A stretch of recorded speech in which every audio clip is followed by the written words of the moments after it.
Hi everyone, you're welcome to my Professor Note. This is Bhupesh Sharma. In this video, we're going to discuss the world literature. एक ऐसा portion है इस हमारे UGC net English exam का जिसके बारे में स्टूडेंट्स में बहुत कंफ्यूजन रहता है कि हम क्या पढ़ें, क्या कवर करें, क्या स्किप करें। इस वीडियो में मैं जून 2025 के एग्जाम में आपसे कुछ क्वेश्चन पूछे गए थे। ओनली 2-3 क्वेश्चन पूछे गए थे, है ना? वर्ल्ड लिटरेचर से हमेशा 2 से लेकर 5 तक क्वेश्चन आते हैं, ज़्यादा नहीं आते हैं। वर्ल्ड लिटरेचर का जो पोर्शन है, सेक्शन है, सेगमेंट है एग्जाम में, वो बहुत छोटा है, ठीक है? और ये क्वेश्चन ईज़ी भी रहते हैं और कई बार डिफिकल्ट भी रहते हैं। तो यहाँ पे सिंपल स्ट्रैटेजी आपको at the very beginning of this video मैं बता रहा हूँ, before I proceed further, that is जो मैंने पहले भी कही है, major author, major works. Major author, major works का फॉर्मूला यहाँ पे फॉलो करना, ठीक है? रशिया के बारे में बात करते हैं तो हम लियो टॉल्स्टॉय, फायोदोर दोस्तोवस्की, है ना? जर्मन के बारे में बात करते हैं तो हम काफ्का के बारे में बात करते हैं। वहाँ पे कांट भी है, वो फिलोसफर्स में आते हैं, उन्हें हम कहीं न कहीं क्रिटिसिज्म में कवर करते हैं। बट हमने मेजर ऑथर और मेजर वर्क का फॉर्मूला हमेशा वर्ल्ड लिटरेचर में फॉलो करना है। अब डिस्कस करते हैं इस क्वेश्चन पेपर को और उस इससे पहले अगर अभी दिसंबर के लिए तैयारी कर रहे हो, एक एग्ज़ाम ओरिएंटेड आपको स्टडी मटेरियल चाहिए जिसके बलबूते on the basis of what you can really do well in this exam, ठीक है? 60% प्लस आप अपना परसेंटेज ला सको, आप उस कट ऑफ की जो क्रीज है उसे पास कर सको, तो you must refer to this study material. अगर आप दिसंबर के लिए तैयार कर रहे हो और आपके पास कोई क्लू रोड मैप प्रेपरेशन आपकी अच्छे से नहीं हो पाई है, तो you need a content that is entirely exam oriented in nature. और कंफ्यूजन है, थ्योरीज के कॉन्सेप्ट क्लियर नहीं है, आपके कल्चर स्टडीज के कॉन्सेप्ट क्लियर नहीं है, अपनी एक फाउंडेशन बिल्ड करनी है लिटरेचर में, आपको ये स्टडी मटेरियल भी और ये क्लासेस भी just with in amount of 7500 available हैं, ठीक है? सिर्फ स्टडी मटेरियल को जाना है, ये 6 बुकलेट्स का आपको कॉम्बो चाहिए, तो जस्ट फॉर 55 50 5550 रुपीज, ठीक है? और entire combo classes and booklets 7500, ठीक है? और ये जो ऑफर है it is available for this December session. आप इसकी अलग अलग वैलिडिटी भी ले सकते हैं ऐप पर से, बट ये दिसंबर सेशन के लिए हमने आपका ये प्राइस इसका थोड़ा डिक्रीज किया है ताकि it can be accessible for most of the students, ठीक है? ये नंबर है, इस पे आप कांटेक्ट करके हमें रीच कर सकते हो। Now let's move the very first question, इसे डिस्कस कर लेते हैं। Read the following statements carefully and choose the correct ones. The very first one is Patrick White, Christina Stead, and Robertson Davies are the famous Australian novelists. Patrick White and Christina Stead both are Australian. Robertson Davies is a Canadian author. अब important चीज़ ये हो जाती है कि इन तीनों authors के work आपने एक बार देख लेने हैं। पैट्रिक वाइट का वॉस तो फेमस है ही है और हम हमेशा पढ़ते हैं। The riders of the sea, a tree of man, ठीक है? ये कुछ इनके फेमस फेमस वर्क्स हैं पैट्रिक वाइट के। यू मस्ट स्टडी देम, की समरीज पढ़ लेना। और स्टडी मटेरियल के लिए जा रहे हो माय प्रोफेसर नोट के, तो ये सारी चीजें आपकी वहां पे कवर हो जाती हैं, ठीक है? फिर दूसरी चीज है, the notion of civilised barbarity was anticipated in H Rider Haggard's 1887 novel Allan Quatermain, in which civilization is said to be only savagery, silver, jilt. अब ये नॉवल इंपॉर्टेंट हो जाती है नेक्स्ट टाइम के लिए, अब ये पढ़नी पड़ेगी। ये क्या बोल रहे हैं कि जो हमारी सिविलाइजेशन है ना, उसका जो सुपर उसकी जो सरफेस लेवल की जो लेयर है वो तो बड़ी चमकदार है।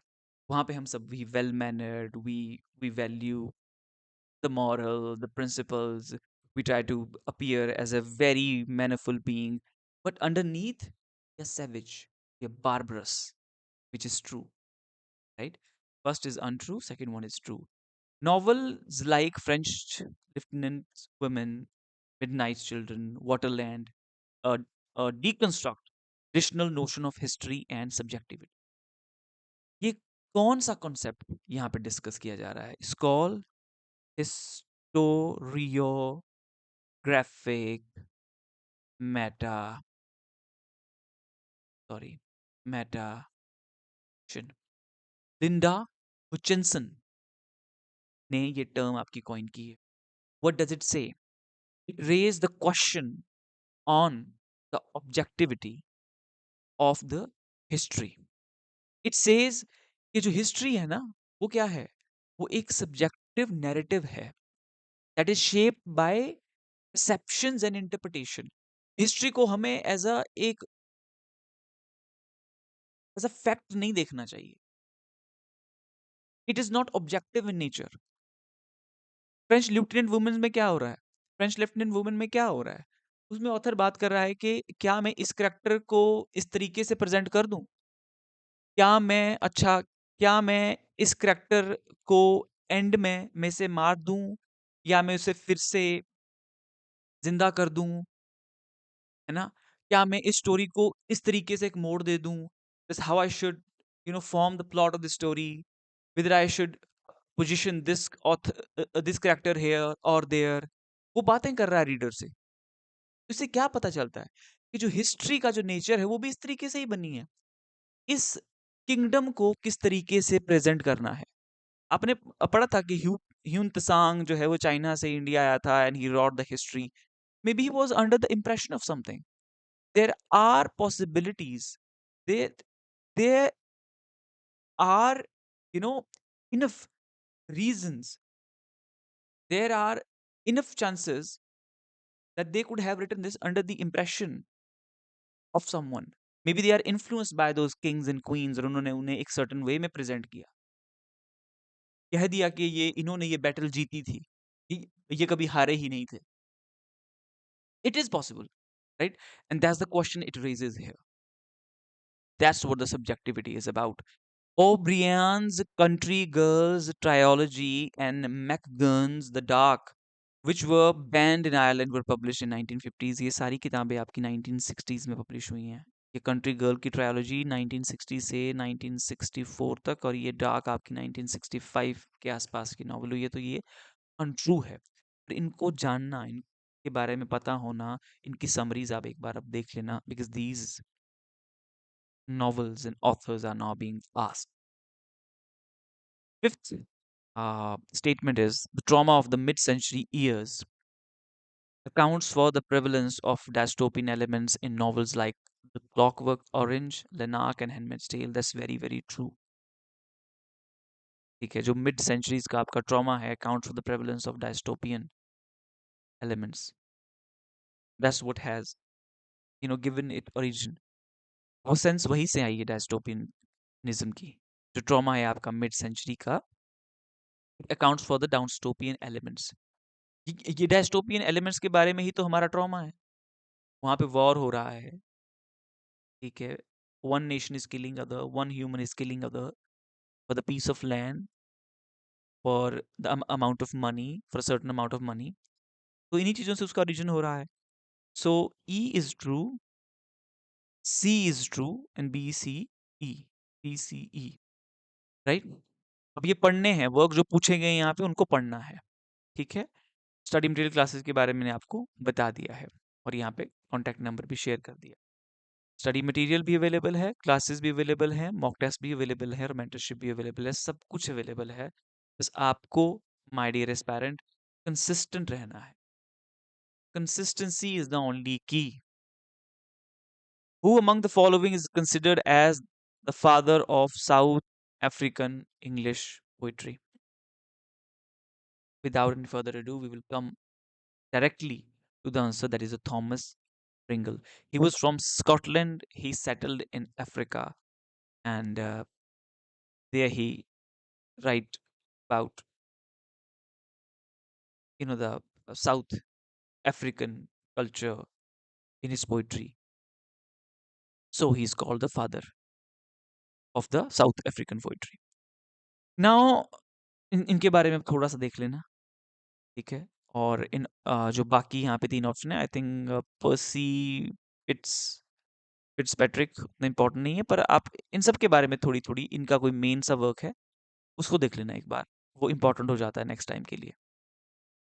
Now Lois Reynolds Kerr, Dorothy Livesay, Gwen Ferris Ringwood and Carol Bolt, ये आपके चारों के चारों आपके क्या हैं? कनेडियन प्ले राइट्स हैं। ठीक है। लॉइस रेनॉल्ड्स का Reynolds pen is always given in the honour to the our chief guest, इस तरीके से याद रख सकते हैं। डॉर्थी लाइफ से, जो कैरी, ओ डियर जो। ठीक है। इट्स ऑल अबाउट कि किस तरीके से नॉवल को नेक्स्ट टाइम के लिए याद रखना है। पर इन्होंने ये नॉवेल्स लिखी हैं, इनके पीछे कुछ ना कुछ मैं लिंक भी ढूंढ रहा हूँ, ताकि for the next time if I have to remember the name of the novel which is written by the authors, how can I? Gwen Ferris Ringwood, ये जो वुड की रिंग है इसका कलर कैसा है? रेड है, और ये दी है किसको? एमा को। कनेक्शन बना सकते हो। Carol Bolt, in your bullet you are going into the dark jungles to cut the harvest. ठीक है। तो these are the work written by them. A is 2 here. B is B, yeah, this one. So first one is the correct. Links बनाने आगे कि किस तरीके से नए-नए ऑथर्स के वर्क्स को याद रखना है, किस तरीके से कनेक्शन बनाना है, ये भी थोड़ा-सा आइडिया लग गया होगा। तो ये वर्क है गाइस, नेक्स्ट टाइम के लिए ये पूछे गए क्वेश्चंस भी आपके लिए इंपॉर्टेंट हो जाते हैं। सो इन्हें कवर करो, इन्हें स्टडी करो। I will see you in the next video on what topic you want me to make a video. Do let me know in the comment section below. If you like the video, like it, share it with the more and more people, and I'll see you in the next video. And for study material, classes, mock tests, and mentorship, you can contact us here on this number. See you next class.